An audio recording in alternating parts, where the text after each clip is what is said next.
profesora, mi exposición es sobre el levantamiento del velo corporativo en nuestro sistema jurídico y en el derecho comparado. Para iniciar, debemos saber que estas sociedades mercantiles ayudan al aparato productivo de un país, generan riqueza, generan empleo y en ocasiones estas sociedades mercantiles se asocian entre sí para tener una mayor productividad, para tener un mayor alcance. De allí que nosotros los conocemos como la figura de grupos societarios. En ocasiones es difícil saber cuándo estamos en presencia de un grupo societario, no son muy visibles para los ciudadanos y estos mismos grupos societarios, al igual que las sociedades mercantiles, cuentan con un velo corporativo que consiste en la separación patrimonial entre la sociedad mercantil como una persona jurídica y sus socios como personas naturales. Existe una responsabilidad limitada. Esto para incentivar a quienes conforman y a quienes forman una sociedad mercantil debido al riesgo que comportan la misma naturaleza de este tipo de figuras jurídicas. Sin embargo, en muchas ocasiones, este velo corporativo se utiliza de forma fraudulenta. Se utiliza para defraudar la ley o para abusar del derecho que les da las normas jurídicas a este tipo de figuras mercantiles para defraudar a terceros interesados, a los acreedores, y por esta razón se lleva a cabo el procedimiento de levantamiento del velo corporativo, que viene a ser un instrumento jurídico en el cual se desestima la personalidad jurídica de las sociedades. De allí, y para no andar en los mismos puntos ya vistos en clases, me surgieron tres interrogantes.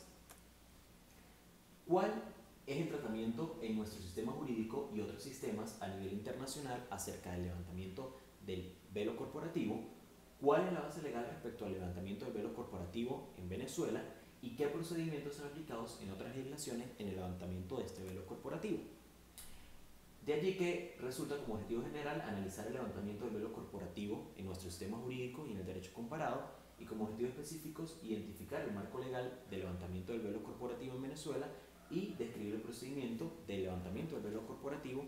en el derecho comparado. Para comenzar con nuestro primer objetivo específico, debemos ver que este levantamiento del velo corporativo se encuentra en algunas leyes especiales, como por ejemplo la Ley de Reforma Parcial de la Ley de Tierras y Desarrollo Agrario, en el cual se le da potestad al juez rector para que éste desconozca de la formación de una sociedad cuando la misma es utilizada para defraudar a la ley. También el reglamento sobre los tributos en la Ley Orgánica de las Telecomunicaciones, su artículo 59, dice que se podrá desconocer la constitución de sociedades, la celebración de contratos en general, cuando se adopten formas y procedimientos jurídicos, ya aun cuando ellas estén conformes, siempre que sean utilizados para que el sujeto activo encargado de los tributos no pueda percibir de una manera directa los créditos tributarios a los cuales tienen derecho. Pero es importante que aquí se va a desconocer esa personalidad jurídica solamente en el caso en los cuales no se pretendan evadir los créditos tributarios a que tiene derecho el sujeto activo, que en este caso sería el sistema de tributos de nuestro país, que es el CENIAT. En estos casos, en estos artículos, aunque no se dice expresamente el levantamiento, que es el procedimiento de levantamiento del velo corporativo, se hace alusión a esta figura. Y también en la Ley de Mercado de Valores, en su artículo 21, donde dice que la intervención, en el caso de las sociedades que cotizan en bolsa, van a ser declaradas de oficio cuando se evidencien violaciones a la presente ley, es decir, que haya un fraude de la ley, a las normas o los reglamentos dictados por la Superintendencia Nacional de Valores, la SUNAVAL,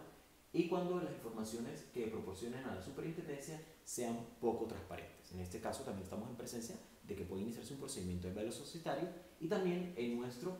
Código Orgánico Tributario, en su artículo 16, donde dice que se podrá desconocer la constitución de sociedades, la celebración de contratos y en general la adopción de formas y procedimientos jurídicos cuando estos sean manifestamente inapropiados a la realidad económica perseguida por los contribuyentes. Un ejemplo muy rápido para poder entender este artículo. se puede dar cuando en una familia uno de los padres, imaginemos que el padre está a punto de fallecer, entonces deciden crear una sociedad mercantil. Al momento de crear la sociedad mercantil, el aporte lo darían los padres. Los padres dan todo el capital para que se cree esa sociedad mercantil. De esta forma, sus hijos y la madre el padre que está a punto de fallecer, pues logran evadir este impuesto que es muy alto en el caso de esta familia, que tiene grandes cantidades de dinero y de bienes. Logran evadir este impuesto que se paga al momento de fallecer como un impuesto sucesoral. Pero resulta que con el tiempo uno de los hijos fuera de ese matrimonio del padre que falleció se da cuenta de la creación de esta sociedad mercantil. Para defraudar a la ley, el hijo decide ir al SEñAT, presentar el caso en el cual hay un fraude a la ley, y el SEñAT entonces está autorizado por el artículo 16 de esta ley del Código Orgánico Tributario para que se desconozca esa personalidad jurídica de esa sociedad mercantil que se creó con un fin de defraudar a la ley. Ojo, la sociedad mercantil solo se va a desconocer para ese caso concreto en el que esa familia creó la sociedad mercantil para no pagar ese impuesto, ese tributo sucesoral, pero la sociedad mercantil va a continuar. Es decir, solamente se desconoce la personalidad jurídica para ese caso en concreto. Aquí estamos en presencia entonces también de un procedimiento que se puede iniciar por levantamiento al velo societario. Y el segundo objetivo pues es describir el procedimiento de levantamiento del velo corporativo y nuestro derecho comparado. En Estados Unidos, bueno, inició a finales del siglo XIX con el caso Bank of the United States versus the Box, en el cual existían dos sociedades mercantiles que pues se encontraban en ese momento en una disputa, en un litigio, pero resulta que no sabían o había un problema de competencia debido a que no se sabía si la Corte Federal o la Corte Estadal es la que iba a llevar el caso. En este caso, el juez Marshall, muy conocido en Estados Unidos, decidió que el caso debía llevarlo a la Corte Federal porque los socios de una de las sociedades mercantiles vivían en diferentes estados. Y cuando hay domicilios diferentes, quien debe llevar la competencia es la Corte Federal. Por eso en este caso no se tomó el domicilio de la sociedad mercantil como un ente independiente, sino que se tomó el domicilio de sus socios. Por lo tanto, hay un levantamiento de ese velo corporativo con, bueno, este primer caso inició en 1809 el procedimiento del velo corporativo de Estados Unidos, en Estados Unidos, país en el cual es pionero en esta figura de derecho mercantil. En Colombia, bueno, no hay una norma jurídica que lo contemple este procedimiento, al igual que en nuestro país, pero pues su base se regula en el abuso de derecho, que está citado en el artículo 83 del Código de Comercio, y pues es la Superintendencia de Sociedades la que se encarga de resolver los procedimientos de esta índole, lo cual es muy importante porque hay una especialización, es decir, esta superintendencia está especializada en el tema y los va a tratar. Y en España es muy curioso porque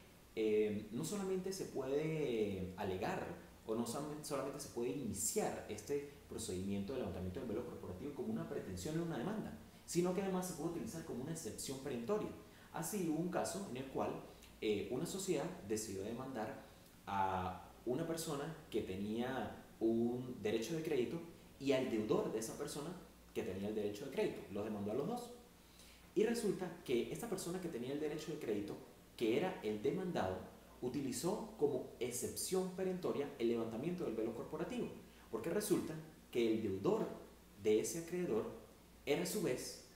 uno de los socios de esta sociedad que los estaba demandando a ellos. Entonces la sociedad decía que no le podían embargar esos bienes porque eran bienes de ella, pero resulta que el deudor de ese crédito era también socio de la sociedad, por lo tanto había un fraude allí y el acreedor de ese crédito que estaba siendo demandado exigió y utilizó como excepción perentoria el levantamiento del velo corporativo. Entonces en España el tratamiento que se le da es que no solamente puede iniciar como una demanda por pretensión, sino que además haya una excepción perentoria. Para concluir, y mis conclusiones son que, bueno, en nuestro país no se puede aplicar este levantamiento del velo corporativo igual que en Estados Unidos, en el sistema anglosajón, debido a que claramente pues, el juez aquí tiene que regirse por la ley. En Estados Unidos se permite que una sociedad mercantil que no esté y que no forme parte de la relación jurídico-procesal se le pueda levantar ese velo corporativo. En nuestro país no, aquí sí es necesario que esa sociedad forme parte de la relación jurídico-procesal. Y en segundo lugar, pues creo muy importante que deba crearse un cuerpo jurídico único, solamente en el cual se lleve lo que es el levantamiento del velo corporativo, de forma que haya mayor seguridad jurídica, que se actualice más sobre el tema, que se coloquen las razones por las cuales se pueda levantar el velo corporativo y pues que no sea a discrecionalidad de los jueces. Muchísimas gracias.